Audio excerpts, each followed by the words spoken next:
All right, do you want to get this kicked off? Yeah, sure.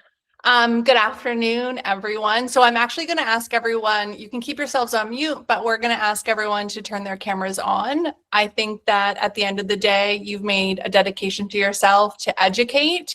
And I think the only way that you really get that is when I'm not looking at a static screen of cats and professional photos of everyone.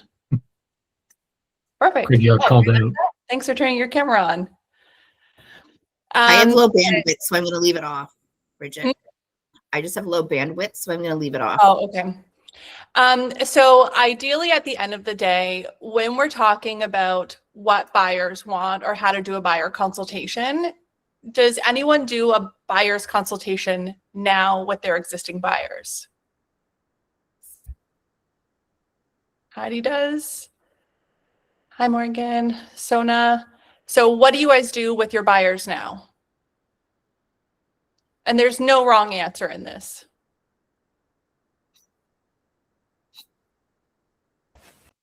I take them through a buyer presentation, like all the things I'm going to do for them as a representative, and yeah, that's what I do. Okay, so you're going over paperwork with them? No, I do a PowerPoint presentation first, and then I do paperwork second. Okay, perfect. Perfect. And in your PowerPoint presentation, what are some of the aspects that you cover? So I cover what I do for marketing. I cover when they're a buyer, what kind of properties I'll show them, like not only on MLS, but off MLS and estate sales, like things that they might not be able to find. And yeah, just how I'll treat them as a customer, and they can come to me with any questions, and I'll be by their side the whole time. Perfect. Perfect. Okay, so at the end of the day, buyers don't ghost us because they're mean. They ghost us because they don't see the difference between us and any other agent. So essentially your value isn't clear, and the buyer is essentially treating us like a commodity at that point. They're not seeing the value. So I kind of call that the value gap. So it's just the space between what a buyer expects of seeing homes and what they need. So if they're not getting that from you, the value portion isn't there. So when we look at, high interest, low inventory markets, buyers are overwhelmed. And it's not just about adding more like houses into their list. It's about you relieving that stress. So prior to doing a buyer consultation, when I book the appointment with someone, I send them an email 24 hours before with essentially an agenda of the things that we're going to be covering in our meeting. And even in my email to them, I state that one, I value your time and I value my time. So I want to maximize our situation together. And I outline exactly what we're going to cover. So I'm showing that I'm already providing that value of it's well thought out, it's planned, and that if they have any questions to either email them prior or to bring those questions for that meeting. And then so during the consultation, it's more than just saying, oh, like how many bedrooms, bathrooms are you looking for in the city, out of the city? It's really going into kind of a lifestyle audit with each client. So does anyone, I'm assuming everyone asks like how many bedrooms, bathrooms do you need in the city, outside the city, square footage approximately? Does anyone ask any deeper questions than that?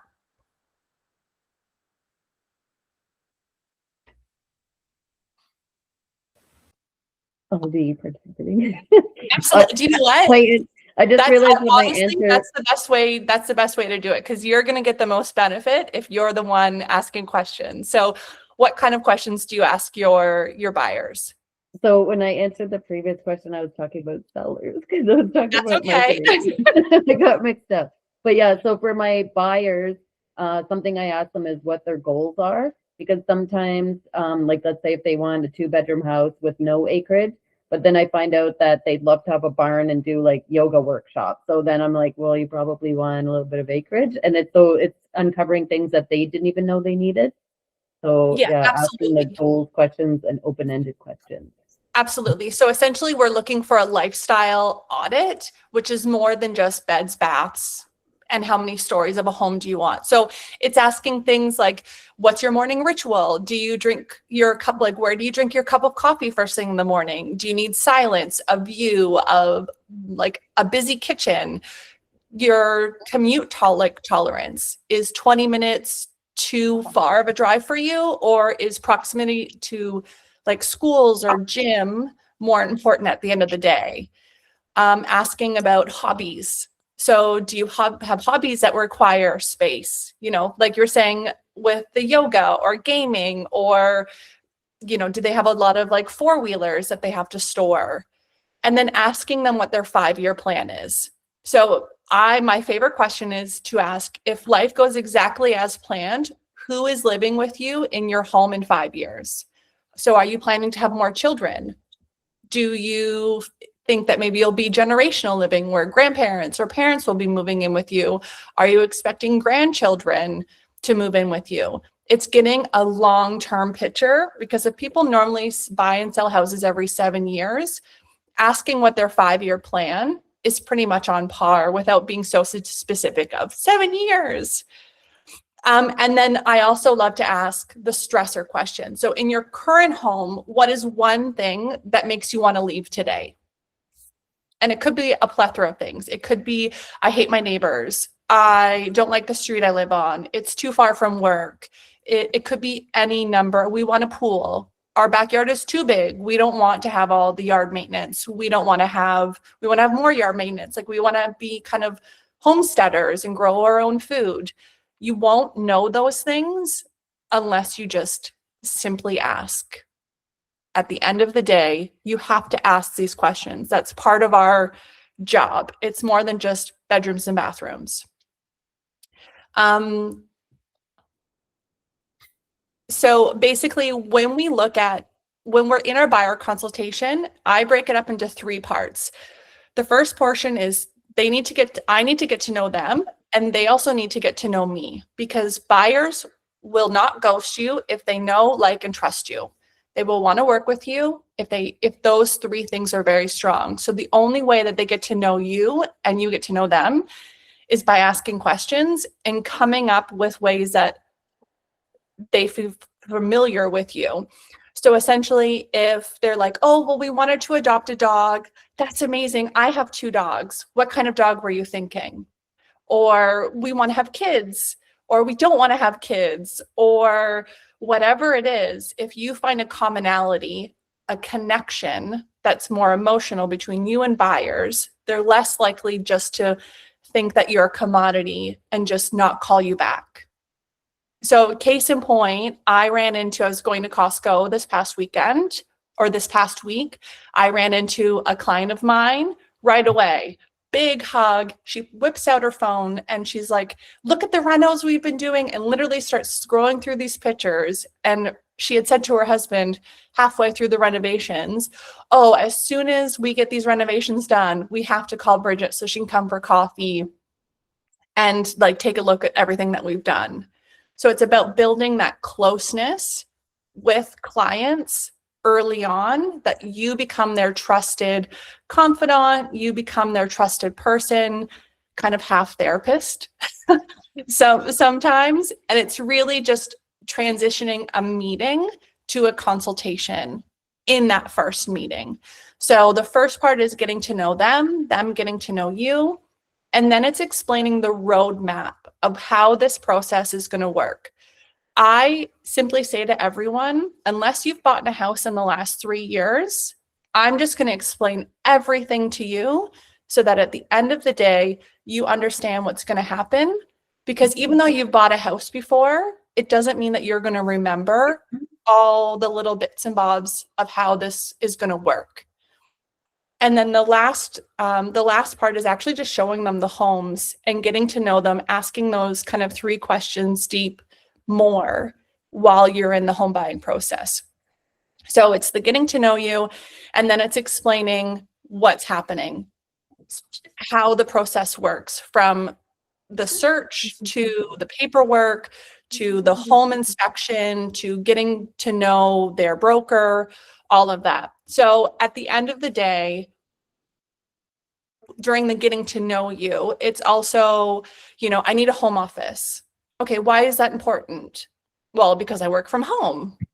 So the agent would be like, okay, so why does having a dedicated space, what kind of dedicated space do you need? Do you need space with doors, or why, can you just work at the kitchen table?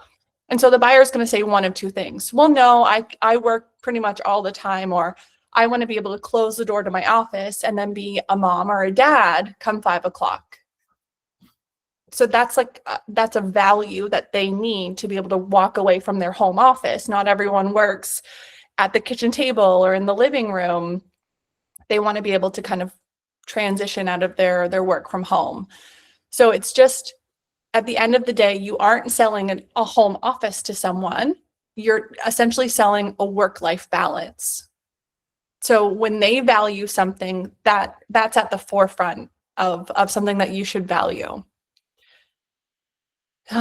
So buyers are afraid of the unknown. So once you've got to know them, we're going to transition to you're providing that roadmap. So buyers are afraid of the unknown, and you need to show them the map from how the search works, how often it comes to them. And it's more than just setting up the search. So this is where you're going to be promoting things like off-market access, micro market analysis. Like, why is one street worth 5% more than the street next to it? You have to be able to show that you have the intelligence of the data, and why it's not just we're pulling numbers out of our butt as realtors kind of going forward. And then obviously the advocate. So the win strategy. So crafting offers that win without overpaying, and explaining to clients that if you're really heavy in the conditions, well, then you've got to sometimes be heavy in price. Or if you're light on price, then you're also kind of going in light on conditions as well, but always assuring them that they're well protected.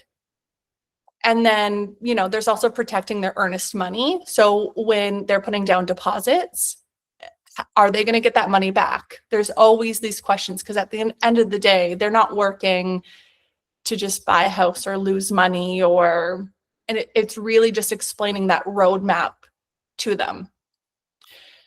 And then it's also your connections as a realtor. So do you have connections with lenders, inspectors, and then also managing 20-something deadlines to make sure that the house closes?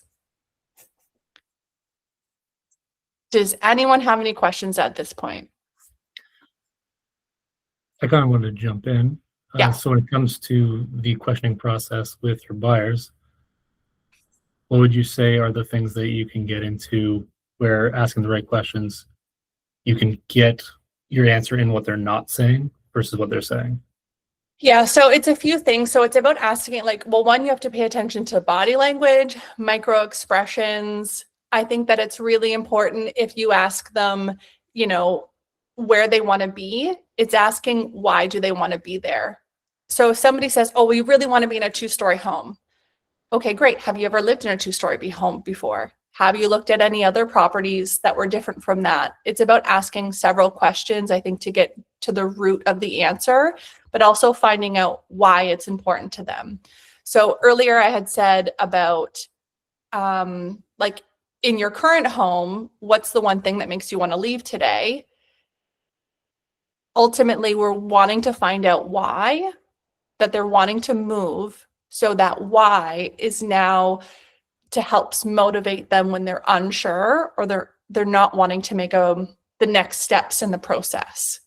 Because if they're coming to you and saying, we really just want a bigger house because we want, grandma or grandpa to live with us, and they're in a 2-bedroom apartment, that's not something that grandma and grandpa can move into. But when you find them the house with their dream list of all the checklists, and they're still unsure, now you can bring back that why of why grandma and grandpa wanted to move in with them, to hopefully motivate them to continue the process. Does that answer your question, Jason? Yeah, and I was also kind of alluding to, you can see the paradigms between when you're dealing with multiple buyers as well. Like, who's the decision driver? Are they a unified front? Because sometimes you have someone who is very quick to make decisions with someone who's very slow, and you have to make sure you cater to the one who's going to get things moving forward faster or at a pace that's reasonable, right? Yeah, 100%. So those are a lot of like the driveway question or conversations that we have, where it's a lot of like, you have somebody that's like, okay, I love it, let's make an offer. And then one spouse is kind of sitting back like, well, I don't know, and shouldn't we keep looking? And I just simply say, these are all valid questions. Let's talk them out. Like, let's just have a conversation about, tell me what you would, or sorry, tell me what's holding you back. Tell me why you're not jumping in with 2 feet. What are some kind of red flags that maybe you're seeing? And really, I do find that the person that's slow to make decisions, either one, just wants to be heard, or two, just wants to talk it out so that everyone's on the same page. Any other questions? No? Okay, so does everyone get a BRA signed before they show properties? Maybe I should ask, does anyone show properties without getting a BRA signed? Marinette has got a big smile. Okay, so you agree. 100%. So what are some of your holdbacks not getting a BRA signed before you show someone a property?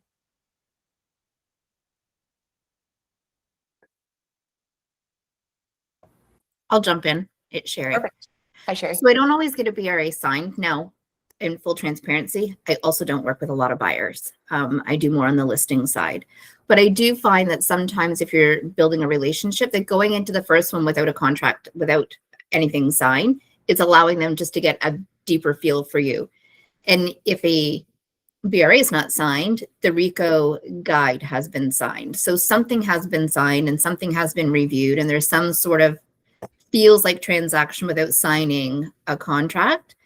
If I were to go on to 2, 3, and a secondary visit, we're signing a piece of paperwork. So I'm not wasting my time going from home to home to home to home, hours of time to be screwed over at the end of the day. So they may get an opportunity to experience me once, but twice, not so much. I just don't think that's prudent behavior, if that makes sense. Right. So you're kind of just going on the more first is free. After that, you've got to kind of pay to play, or at least sign to play going forward.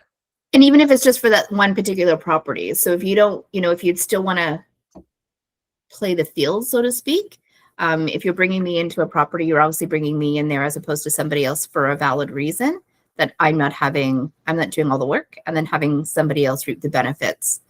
So if it's not a carte blanche for a particular area, it would be nailed down for that particular property. Right.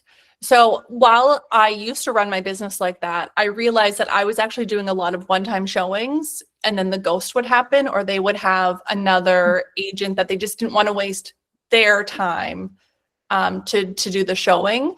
And then I realized, okay, if I just do even a virtual meeting with someone for 30 minutes and they don't want to sign, or they don't want to commit to me, or I feel like something's off, that 30 minutes of virtual meeting actually saved me more time than driving, prepping.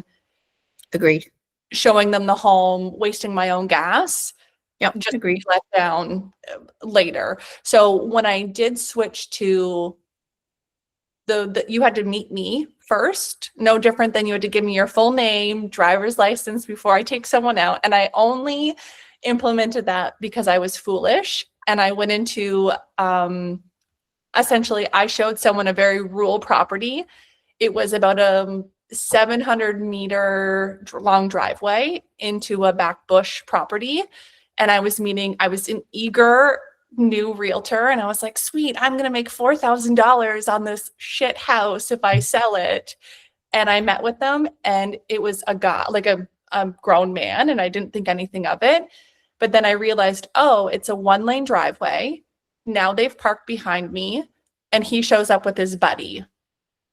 and I don't have a driver's license, does my brokerage or does my team, anyone know that I'm even showing this property other than Broker Bay?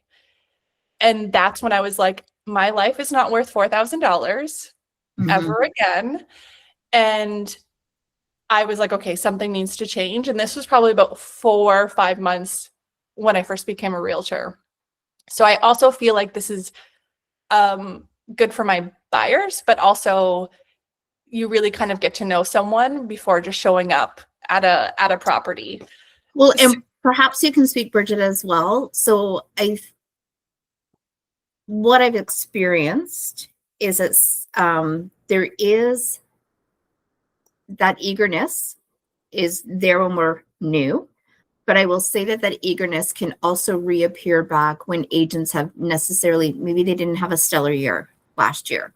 So maybe they're spinning their wheels, eating a lot of their time, not valuing a lot of their time or a lot of their self-worth. And you get into that same trap. So we're operating at a desperation as opposed to business building confidence, if that makes sense. Yeah, it's just another form of like commission breath. You know, if I'm going to drop something and drive a half an hour to show someone a property without even knowing them, it doesn't mean that they're committed to me. It just means that I'm committed to doing anything. Got it. Love it. Thank you. Yep. Yeah. So as much as I pride myself on, running a good business, we all have to be smart business owners, and driving all over, in the area is not going to actually create more money for me. And so no problem. And when we go into these buyer consultations, like I said before, so the agenda is outlined when we go into these meetings. And at this point, I have explained to them, getting to know them, getting to know what they need from a home on a deeper level. And then I talk to them about, like I said, the off-market properties, and that I love to do my first buyer, when we go look at properties, I call it a discovery day. So let's say they want to look at a minimum 3-bedroom home, just very cookie cutter, but 3-bedroom home, 2 bathrooms, anywhere in Kingston. Well, I would take them to 2-story homes. I would take them to a 1-2-story home. I would take them to a side split. I would take them to a back split, a bungalow, so that they get a really good feel of the actual types of homes that are out there. Because what I do find is if somebody says to you, I only want a 2-story home, and you say, okay, all of a sudden they start saying, well, I saw this house and it was cheaper. Or I saw this house and it was, and so what is important? Is it price or is it the style? And so I love to do the discovery home because there's no pressure. I say to people, we are not buying a house today. We're not putting in an offer. This is just for you to have a really deep understanding of the type of home that you could see fit into, like that you want to live your life in. And I do have most buyers say, well, what do you mean I can't buy one of the homes? I'm like, it's just a discovery day. It's to see. And then once you tell someone they can't do something, their ears usually perk up and they say, well, why can't I? And so I love doing the discovery day with them, but this is also after this conversation. So I start, if it's a virtual meeting, I will pull up all the documents that are required for them to sign for us to move forward in this type of relationship. So I will share screen. I will scroll through the RICO guide. Also, I know Sherry brought up the RICO guide, but you actually don't need to have them sign it as a RICO requirement. All that's required is that you send it to them. So in that introductory email that I sent them the day before is the RICO the RICO, Jason, what's it called? RICO guidelines? Yeah, the RICO information guidelines. Thank you. The RICO information guidelines. I actually send that to them in an email 24 hours before. And I say to them, please feel free to read it if you'd like. It's 13 pages. Don't feel pressure that you have to read it. I will go over it tomorrow. So I've done my duty. I've sent it to them. Now I do get them to sign it through DocuSign. And so I just go over that. My favorite one to highlight, I think, is on page 12 or 11, the complaint section. And I simply say to everyone, hey, like, I pride myself on doing 5-star white glove service. If at any point in time you feel like I'm not being held up to what I've promised you, and we can't work it out between the two of us, please feel free. This is the complaint area where you can make a complaint about me to Rico. Everyone laughs and they're always like, oh, ha, ha, ha. But then part of me is like, I've done my fiduciary responsibility to give you all the access to the information, regardless if you think it's a joke. So I send them, I give them, we go over that document, and then we go over the buyer rep. But before we really kind of get into the buyer rep, I like to teach them the difference between a fiduciary and a functionary agent. So I literally just say most agents are functionary. They wait for you to find a home and then they just fill out paperwork. I actually operate as a fiduciary agent, which means that I'm legally and ethically bound to put your interests above my own and to provide a level of protection and to start hunting for off-market properties for you. And I need to know that you are in a committed relationship. And does it make sense that we formalize our working relationship together? And so when people are like, well, you know, we really just are unsure of the realtor that we want to work with, or this is where sometimes you'll get a lot of pushback. Does anyone get any pushback when it's time to sign the BRA, especially if you're trying to get it signed before you take them out on a property? So no, so what kind of pushback do you get with clients? So many of my clients are, like, I'm moving to Kingston maybe soon, but I'm in Nova Scotia. So many of my clients are Ontarians moving to Nova Scotia. So I have to do the Zoom, and then at the end, some of them don't want to sign the paperwork because they don't know timelines, or they don't know if they're going to even do the move at all. So I have a lot of trouble. That's why I came on this, because yeah, I'm having a lot of trouble getting them to sign. And even just last week, I lost 3 buyers. One made an offer on a house. And this after I set them up on the search and everything, I did the presentation with them.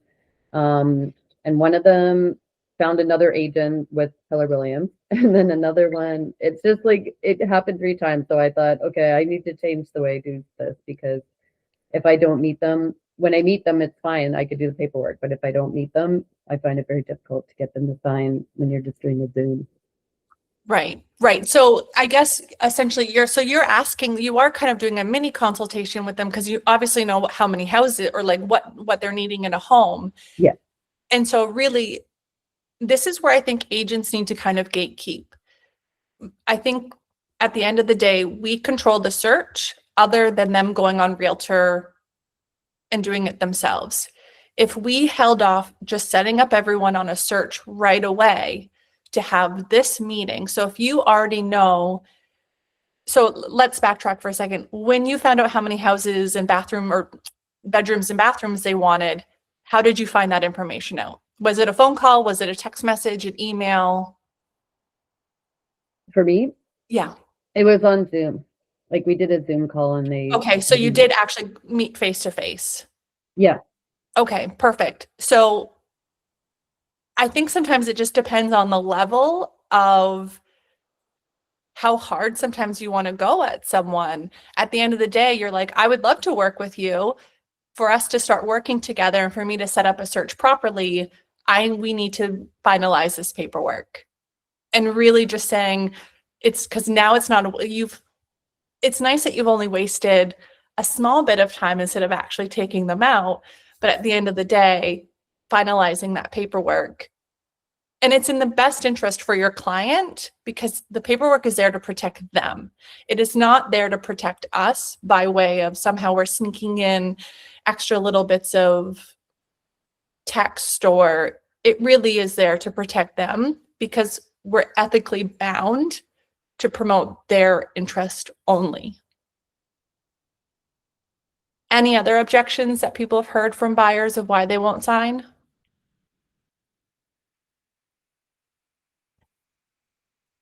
Okay, so I guess we're all perfect then. Well, jumping on the BRA too, though, is that with especially RICO being ours, the fines are now going up to extraordinary levels, even for just having the conversation with someone who's already under representation. Right. So if you offer that document and they're like, absolutely no way I'm going to sign it, what's your first thought? Are you going to be like, I'm still going to work on their behalf? Or is there a light bulb going off saying maybe they already have an agent and they're just looking to make it easier on them, get as many people? And so even if we don't know if they are with another agent and we haven't done reasonable amount of steps to figure that out, we're still liable, right? And so to get that BRA means that they have confirmed that they don't have a BRA with anyone else, and you've asked. And so now that protects you and allows you to now move forward in their best interest. Absolutely. And so when we start road mapping with our clients and we start telling them, you know, when we find the perfect house and we put an offer in, I explain the conditional period, the 24 hours of deposit, what that all means and how they're protected and how they get that deposit money back. As long, and I even say to people, as long as, like, if you want to back out of a deal, I need to know I am the last person that you should be ghosting, because I am the only person to help you get your money back. There is no bad news that we can't work out regardless, even if you want to just back out from the deal. So it's about putting kind of that confidence in them that if they want to ghost anybody, they can ghost anyone they want except me until documents are signed to get them out of a deal. And then I do explain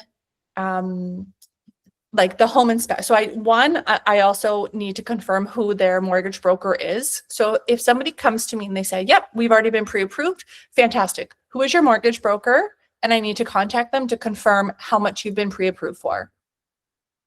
Because they'll be like, oh yeah, no problem. I think it was around 650.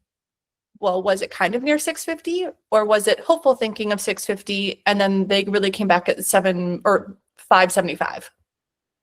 So I like to get it right from the broker's mouth, because maybe it was 650, but they have to put, 25% down. Those are all things, and they don't have that 25%. So I need to speak to their mortgage broker, and I just simply ask my clients to send them and me an email so that I can confirm how much we can shop for. Then I explain the home inspection portion and how that all works, how I am, and they can be there, but I will be there. And then I appreciate when they're there because they get a better understanding of the home. And then I explain the 3 possible outcomes of a home inspection. So either the house is perfect, there's no problems, which is very rare, that there's a bit of problems in the home that we can either negotiate on or that we would have to be willing to accept, knowing that repairs have to be done. Or there's a major issue with the home that they either have to walk away from or that we renegotiate so that they're financially compensated for those major issues that maybe the seller didn't know was there. Does that make sense? Thumbs up, nodding, perfect. So then so I did kind of backtrack. So I go through the whole the roadmap process with them, and then I get into the paperwork. So like I said, I bring it up on the screen.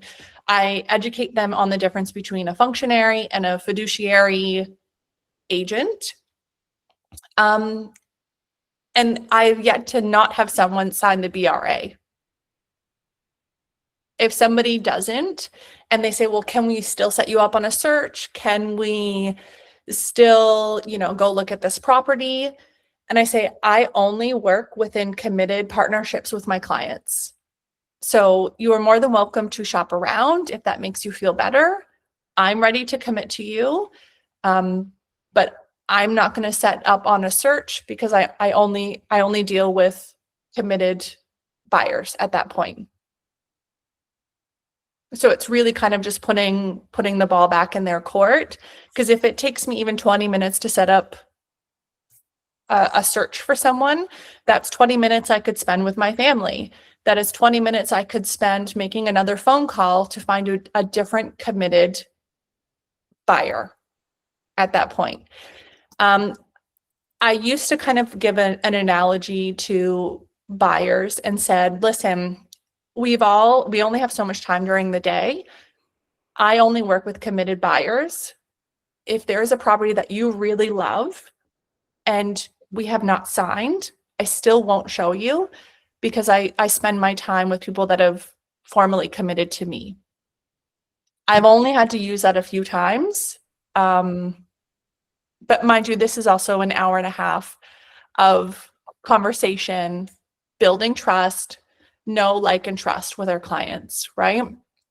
So I have also spent all of that time building that trust with them, asking if they have any questions, kind of doing temperature checks with them as well. Like, how you guys feeling? You know, are you guys excited? Are you guys nervous? And any emotion that they give me at that time, I simply say, that's okay. Like, let's talk about it for a minute. Why are you nervous? You know, I'm happy for you guys too. Every step of the way through this hour-long conversation. Some go longer, some go much shorter because they just want to get going. At the end of the day, if they don't sign with me, they're not my clients, they're not my responsibility, and I'm not chasing people that don't want to work with me. Does that make sense for everyone? It sounds kind of like, I don't know, sometimes like hard-headed or... I think it makes perfect sense. And I think that's the hard part, is that not all people have the ability to see or understand that not all clients are ours and not all money is ours to earn, that it is okay to walk away from some, that there is something greater waiting for you. Yeah, I've come to realize in real estate that if I have to work really, really, really hard, those clients are probably the death of me. And I'm going into like Jason or like Maureen, my broker's office, like, oh, do I want to work with someone that I don't want to work with? No, it's not worth it's not worth my time. So after they sign, what does everyone do with your clients after they've signed?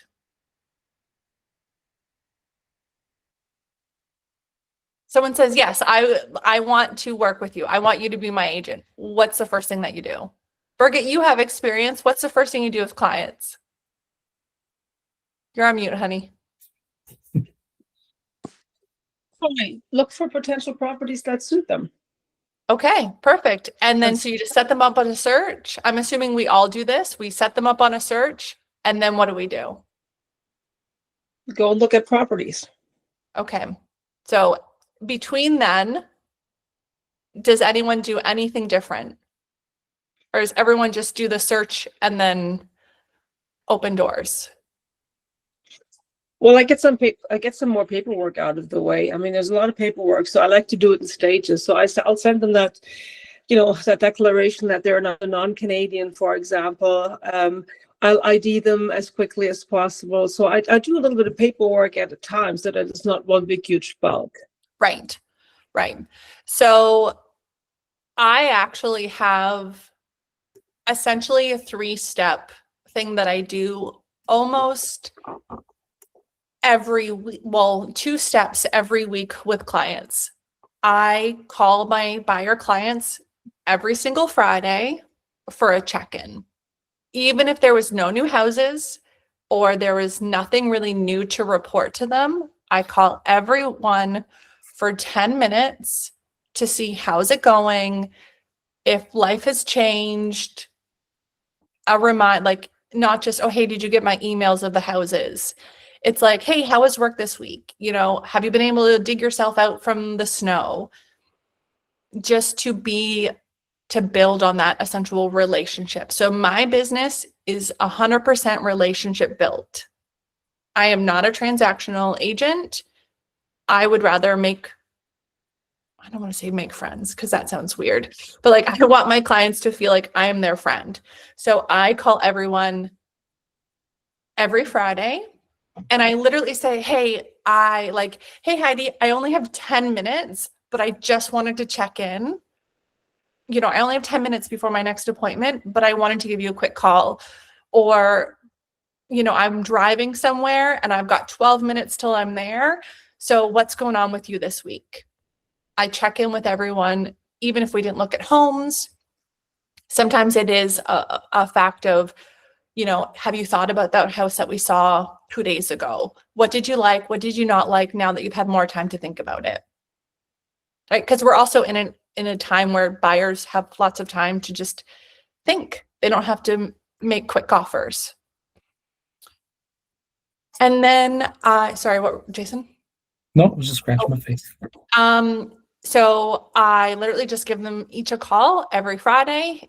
Like I said, even if there was no new houses that we looked at, and I also try and schedule a time with them or get them to the idea that we're going to go out next week, right? Like, let's maybe revisit a couple homes.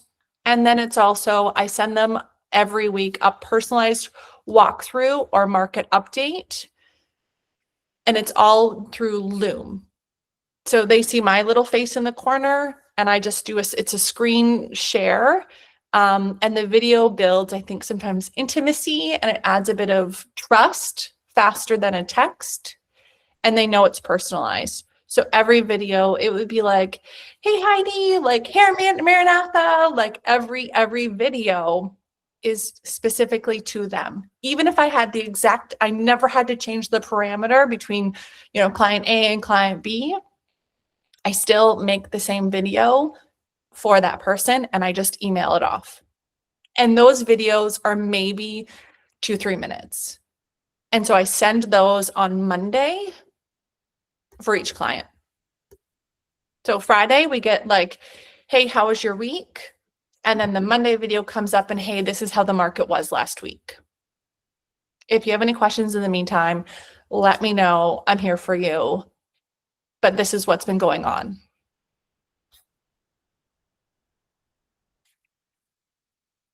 And then I do a pivot meeting. So this one I love to do in person.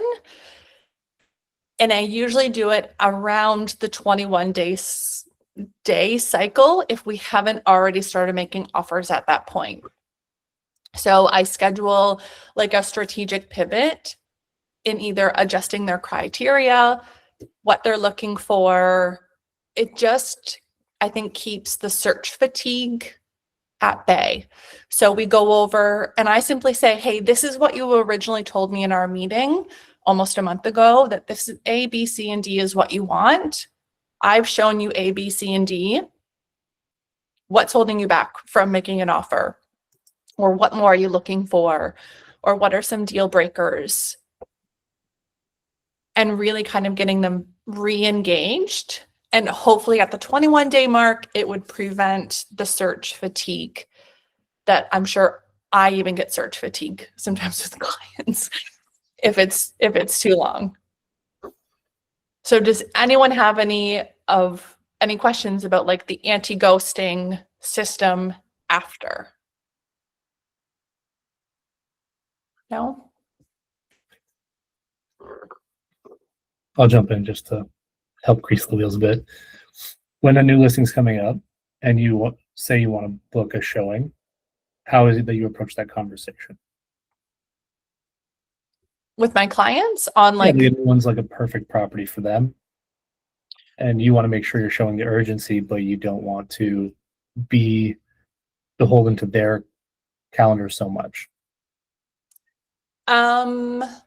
So one, I'm never available all day, every day, even though if I was a new agent and I had no bookings, I did not allow my clients to have full access to my schedule.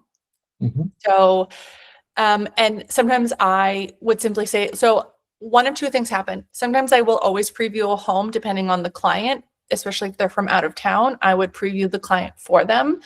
One, I would either do a video walkthrough with them so I do have several clients that are from out of town. So I will either video walk through the property. Sorry, what was your question again? Oh, great. When you want to address it, when the perfect property comes up and you're like, well, we need to jump on this. and time is of the essence, we want to get on the books. How are you addressing it with them? Oh, so I essentially, to kind of, I guess, make sure that that doesn't happen in the sense where I'm always working around their schedule, I will either do a calendar share with my clients or understand what's best for their time schedule to show properties. So I know that if they're working night, like if they work, let's say continentals and it's swing shift, so it's day or nights, I actually asked them I was like, we're going to be like best friends. So you might as well just send me your work schedule now. So if you're not getting back to me in the middle of the day, like, I don't know what's going on. But I already know pretty well because of my Friday phone call with them when new houses go up online between Wednesdays and Friday or Wednesdays and Thursdays. So I'm going to be trying to schedule Saturday morning, the Friday prior, to look at a home. So I've already kind of set myself up essentially for success, that we're going to time block a new showing property. But I guess on the onset, if a super hot property that I think checks all the boxes, I would be urging them that either that evening to go. And what I generally do is I give 2 times that work best for me. It's like, I've got this time free or this time free. Which one works better for you? Yeah. Pick that and let's go. Wait, does everyone not already do that? No. It's a silly question. Oh, yeah, no one has full access to me. So I view it as this way. So has anyone done home renovations where they had to hire a contractor? Yeah. Okay, so Maranatha, you're shaking your head no, which is fine. If a contractor comes to your home and says, I'm so good at my job, I can start tomorrow, do not hire them. Good contractors are booked out. It doesn't mean that they won't make time for you, but they are booked out. At the end of the day, if I'm hiring a real estate agent and they say, oh yeah, I'm free Monday to Saturday, 9 to 5 or 9 to 7, and I have no bookings, that leaves doubt in people's mind that you're actually good at your job. Jason, you just raised your eyebrows. Was that at me? I was confirming with my subtitles. So essentially, yeah, giving people 2 or 3 times, I'm available, Tuesday afternoon at 4:00. I'm available at Thursday morning at 9, or I'm available Friday, before I've got another, just giving people options instead of saying, I'm available anytime or I'll make myself available. No, people don't have access to me. I say that, but I also am kind of a liar because I have clients that call me at 11:30 at night. And then the next morning I have one that will call me at 6:00 in the morning. So I am available, but that's also by phone and not by person. You're not going to run out the door and show No, them something in 20 minutes if they call you. no, not at all. Does anyone have any questions at this point of anything that I've said during this entire section?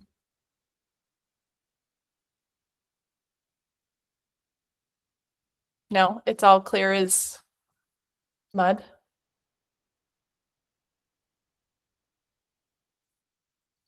Oh, thanks, Megan. Okay, so I guess we'll just quickly do a recap. And if anybody has any questions, I would love to hear them. But essentially, we book the appointment 24 hours before. We send the email of hey, how are you? This is the agenda. I value your time. I value my own time. This is how much I've allotted for you. And I send the RICO information guide. During the meeting, it's essentially 3 portions. The first portion is we're going to get to know each other and they're going to get to know me by ways of finding out who they are as people. And then they're also going to find out who I am as a person as well. Then we show them the entire roadmap. So this is my job. This is what I'm going to do for you. This is the problems that we could foresee happening, or these are the potential outcomes at every step of the way. Yes, Morgan. For the roadmap, sorry, it's echoing here. Do you just talk about it? Do you PowerPoint? Do you have it written down? I do not have it written down and I do not use a PowerPoint because I want to make eye contact with them. I don't want them looking at a PowerPoint. And to me, it's very conversational based. So my conversation never looks the same.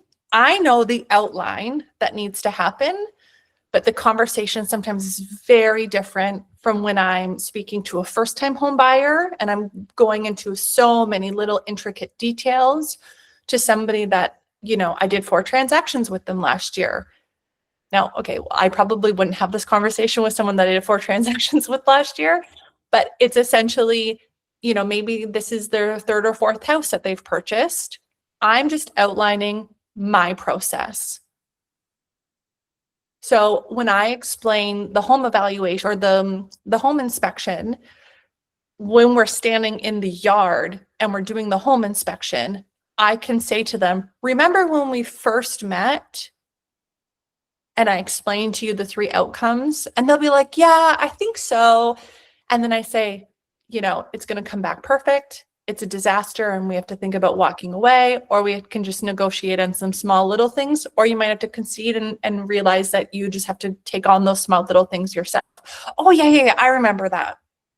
So all it is now during the times of the transaction, when we're doing it in real life, I can always say, remember when we had this conversation, you know, 3 weeks ago. And then I just kind of have that conversation again at that time. So it's the get to know you, it's the roadmap, being really clear about their money. And then also it's an expectation that I speak to their mortgage broker. If they don't have anyone, I'm a rock star realtor and I have people that they can call. And I set that appointment up. And then it's the getting into the paperwork portion of it. I never leave a conversation with a client if I don't have a task. So a task is I need to get them in contact with my mortgage broker. They're really struggling with their snow shovel guy. I need to help find them or give them an option for a new person. They were wondering if there's new doctors in the area. I'm going to send them that information. Every conversation, I have a task that I need to complete for each client that I have. Every single conversation. Once a week, I'm sending information to my clients, sometimes not about houses. It's about doctors. It's about daycare centers. It's about a plumber. It's maybe they're not looking to move, but they're wanting to refinance. It is always something that I am providing value that are essentially free for me. Does that part make sense? Okay. So we've gone through all 3 sections, and the whole time we're building trust, we're showing our value without begging. And then we're also being a gatekeeper of information. And I think sometimes it's more respectable when you say to people, I am not going to work with you if you don't provide this for me. Than someone being like, okay, you don't want to sign? Yeah, no problem. That paperwork's stupid anyways. I'm going to set you up on a search. And I'm willing to put in time and energy and my own gas for something that you can't even commit to a click of a DocuSign signature. And I also do say to people, hey, at the end of the day, if we don't work well together, I rip this contract up and you are more than welcome to work with anyone else. Does all of that make sense? Or is one part overwhelming? Or did I simplify something? Or did I make it too simple that you're like, that doesn't make any sense? No? All good, all good. I really like what you had to say about, really getting to know your clients and like getting a blueprint of their lives, because there's things that, as you learn about them that maybe, they haven't considered. And I think it's really important to, like you said as well, showing them different types of houses, because they might see something in a house that you show them that they're not interested, that they didn't realize was a possibility. So it's 100%. also so good to be able to open their eyes and show them the possibilities of what can happen. Yeah, I love Discovery Day because it takes all the pressure off, and it's so much fun when somebody has something in their head that like they want this type of home, and I show them like a side split and they're like, "Oh, I thought side splits always had really crappy basements," or it's just getting them to understand what's kind of out on the market.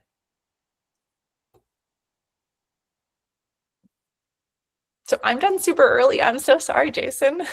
Well, why don't we go to the next part? Because I feel like this relationship isn't done when the offer is accepted, and a lot of people forget that. No. And I think that's where the true, if you will, like cream of the crop of realtors that are relationship based versus transactional happen.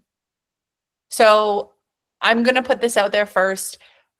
When the deal is accepted and it's a firm offer, that means the conditional period, your buyers cannot back out without being legally sued, happens. What do you do next?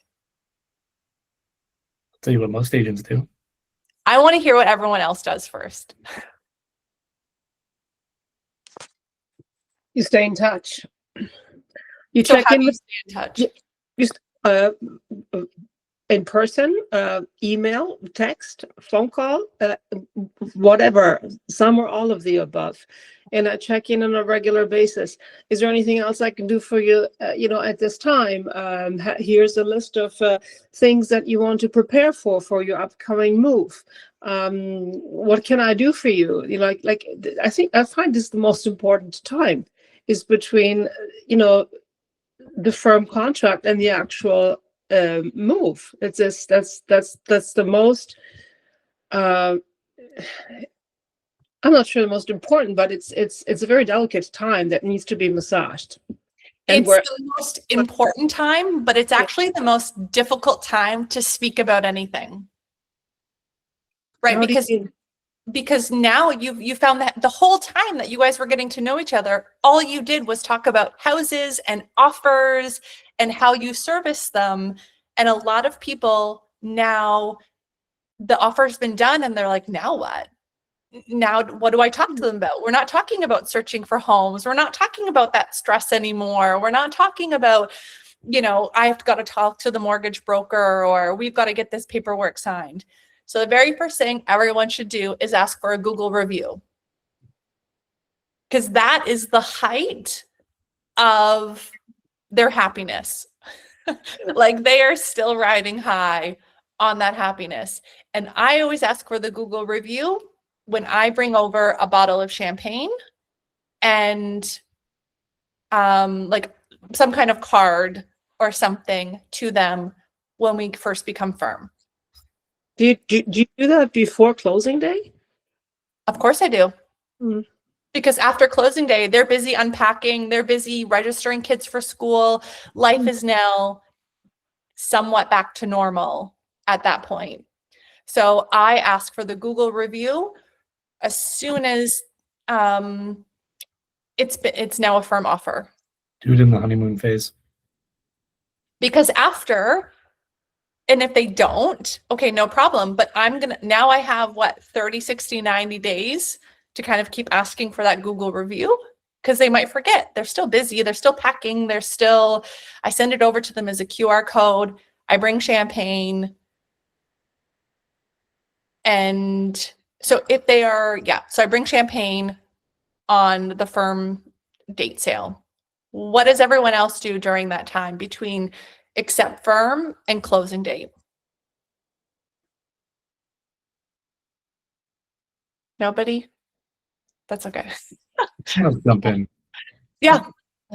I like the day after, or the date becomes firm, I send them an email, and in that email is all the further instructions on, get home insurance, all the utilities, and then I put all the necessary numbers or links that they have to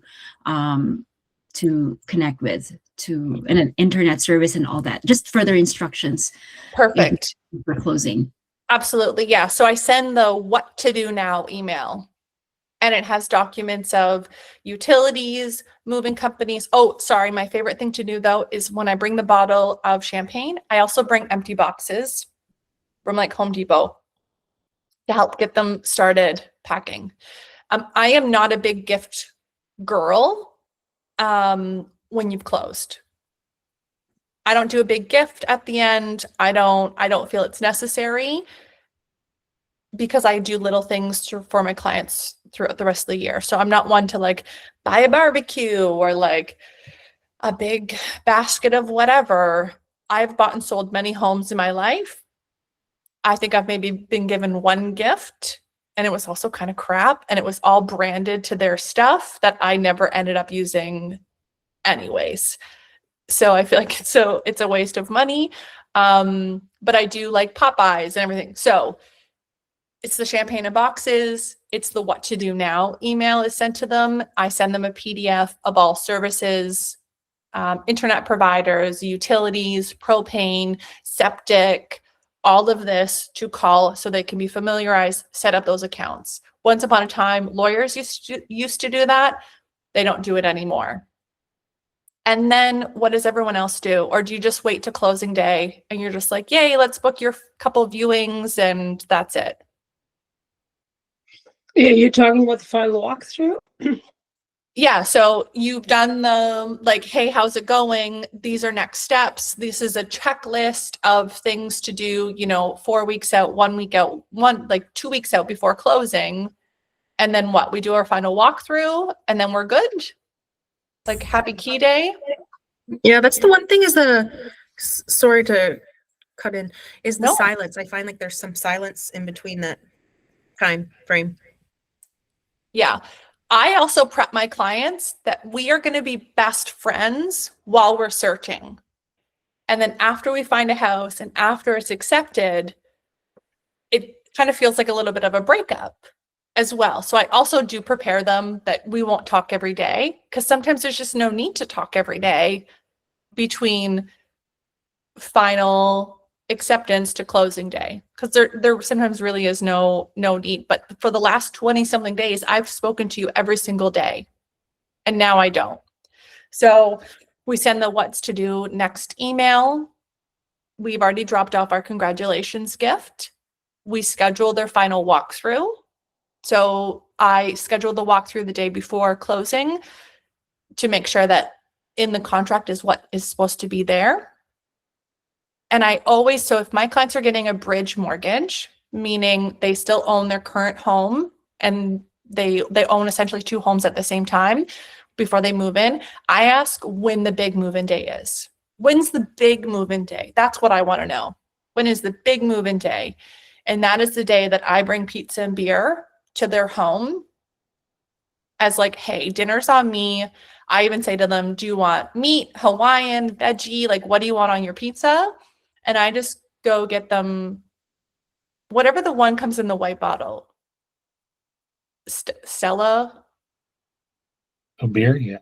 Yeah, beer. Sorry. Like to me, it looks good. Like it looks yummy. So I end up bringing that to their home. Unless I do see beer at their house and I know what brand it is, then that's the type of beer I grab. But I bring like Stella or Heineken to their home with pizza.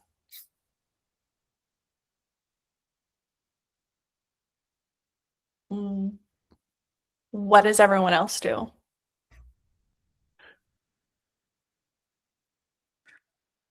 I guess it's up to each individual. So I do give gifts, and I'm very generous with my gifts. I bring much more than just a bottle of champagne. And I've had customers or referral customers because of that. So it's worked well for me to be a little generous. And, I mean, once I bought a wash machine for somebody, for a single lady who wouldn't have otherwise bought the condo unless I bought the wash machine. So I bought her the wash machine. So I suppose, whatever works for you. I don't bring pizza but I like the idea of moving boxes. I like that. So I don't think there is I don't think there is one thing that works for everybody. It's, whatever works for you. And so, but I'll take that with me. The moving boxes, that's a great idea. Yeah, and that's essentially, that's why I love doing things like this, is because what works well for me does not work well for everyone else, does not make everyone else feel comfortable, does not, and because we are all self-employed, there's no right reason for what we do. Like, I Right. love that you bought someone a washer. Like, that's fantastic. Would I? No, but not everyone is gonna I maybe might have, but at the end of the day, we have to do what we like to do, right? So if Right. somebody else brings me pizza and beer when I'm moving, you've just saved me having to cook or order it myself as well. Mm. And I do find that during that time, it is very of an awkward relationship, because it's like sometimes you call them and they're like, what do you want? Like, we don't, or sometimes you'll get the people that are like, is everything okay? And it's just like, yeah, everything's fine. I'm just calling to see, you said your daughter had a recital. I wanted to see how it went. Or you said you went on vacation. How did it go? How's packing? And then it's always, do you need anything from me?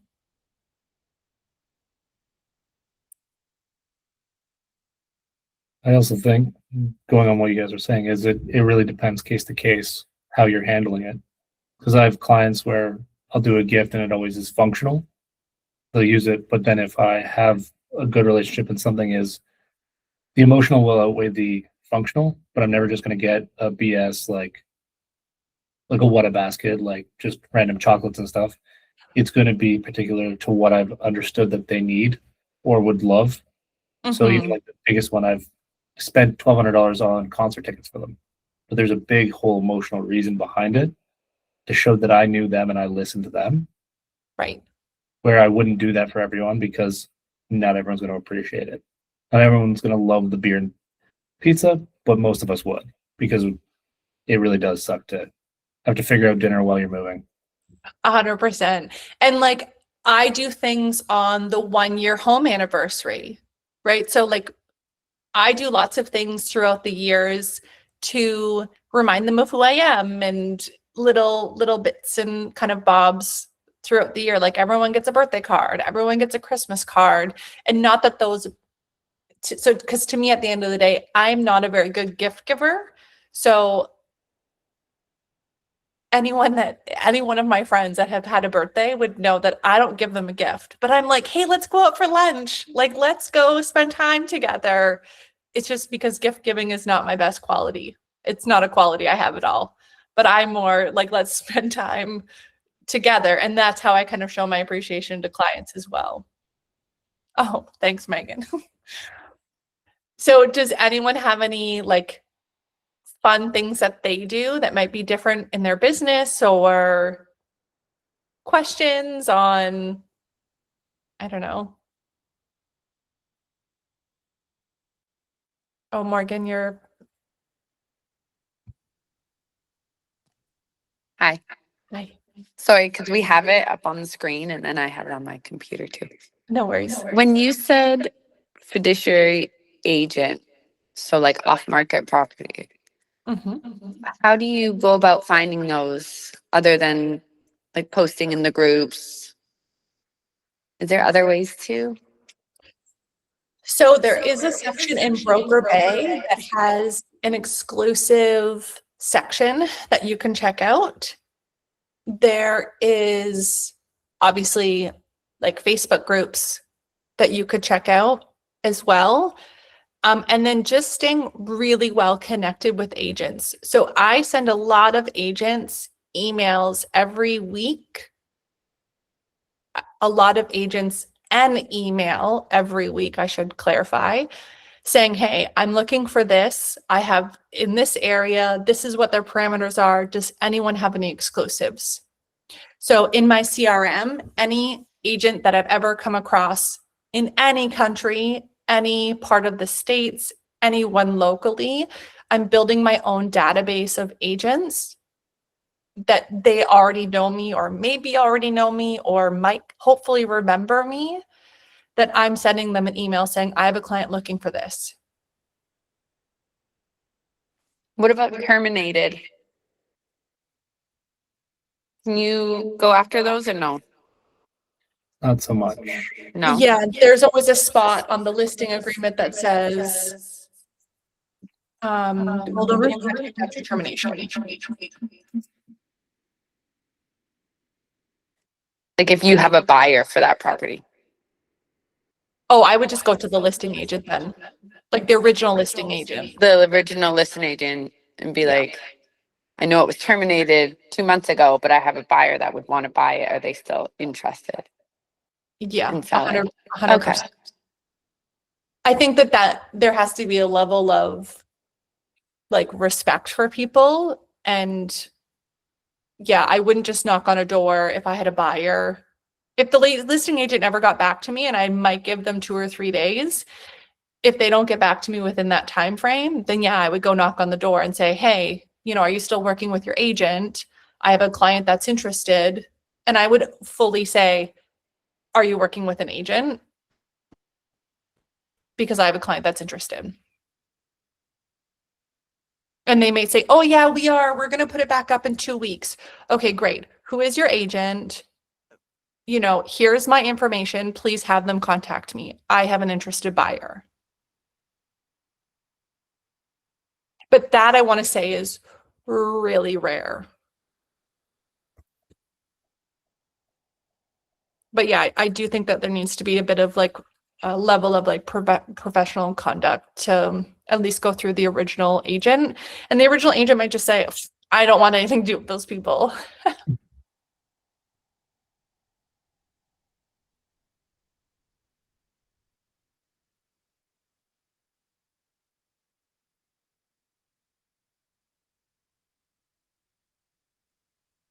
Any other questions?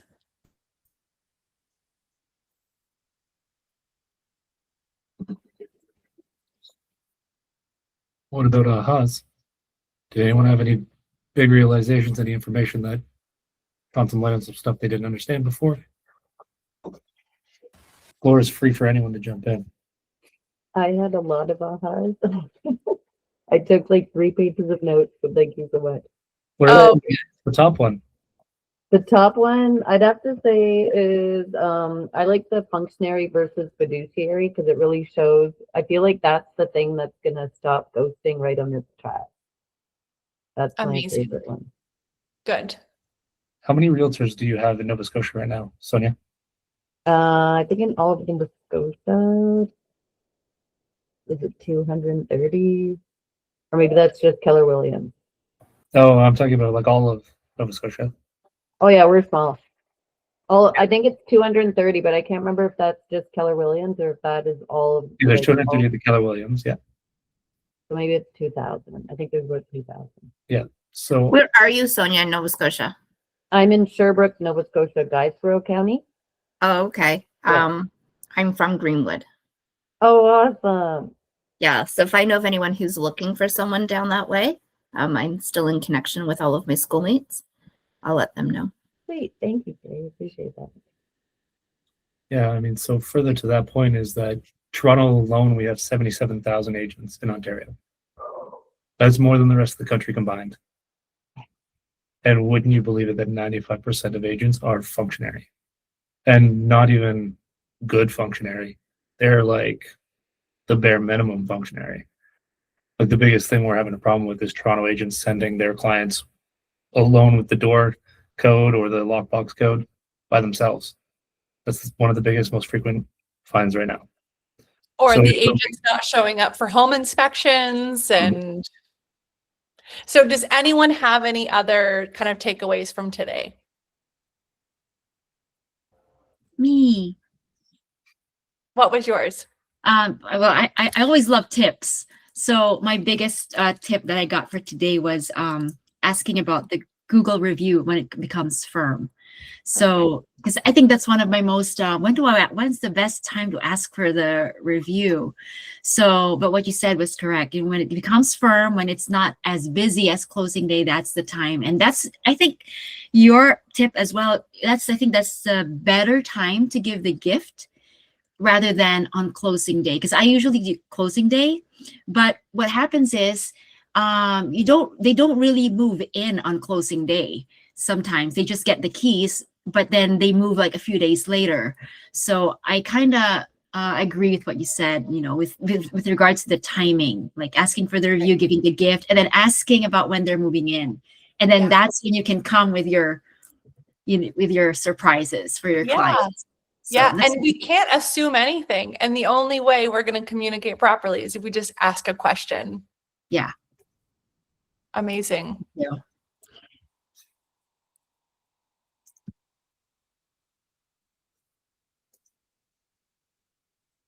Anybody else? Any more big ahas? Oh, we're done 15 minutes early. You're efficient, Bridget. I We do usually that. am. Systematic, right? Absolutely. Perfect. But if anyone has any questions after, feel free to reach out to me. So I think I didn't realize until like 10 minutes into this that we were already chatting today. So Yep. but yeah, so if you guys have any questions, feel free to reach out. I think that at the end of the day, we all just kind of have to step it up a bit, and it's okay. Remember, it's okay to gatekeep, because people that are not going to sign with you are not worth your time in the end anyways.